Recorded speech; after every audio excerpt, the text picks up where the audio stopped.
আপনার বিবেককে প্রশ্ন করেন। আপনি একজন ঋণ খেলাপিকে সমর্থন দেওয়ার জন্য, এটা চোর, মানে ঋণ খেলাপি শুনতে অনেক সুন্দর লাগে, এটা চোর, ব্যাংক চোর।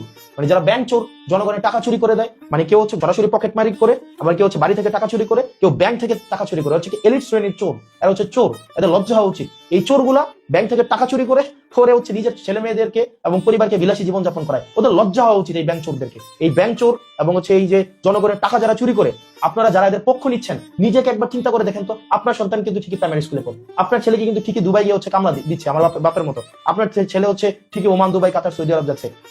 আপনি দেখা যায় বয়স হলে স্যার বলতে হয়, নেতার পিছনে খাটতে খাটতে চাটতে চাটতে জুতা শেষ হয়ে যায় এবং জিহ্বাও ক্ষয় হয়ে যায়, কিন্তু নেতার ছেলে ঠিকই আবার ঘুরে এসে আপনার নেতা হয়ে যায়। এই গোলামীর জীবন আর কতদিন? এই মনস্তাত্ত্বিক ভাবে আর কতদিন গোলাম থাকবেন? ভাই, মনস্তাত্ত্বিক ভাবে এই গোলামি বর্জন করে আপনি আপনার জায়গা থেকে সরব হন এই চোরদের বিরুদ্ধে, এই জাতীয় চোর, এই এলিট চোরদের বিরুদ্ধে, যারা স্যুট বুট পরে, সুন্দর সুন্দর পায়জামা পরে, দামি দামি জুতা টুতা পরে, বডি স্প্রে লাগায় আমাদের সামনে আসলেই আমরা মনে করি যে সে অনেক বড় নেতা হয়ে গেছে। এগুলো আপনার আমার চুরি করা টাকা দিয়ে সে এগুলা কিনে। আপনার আমার যে টাকাগুলা, এগুলা ব্যাংকে রাখা ট্যাক্সের টাকা, সেগুলো তারা চুরি করে তারা হচ্ছে বিলাসী জীবনযাপন করে।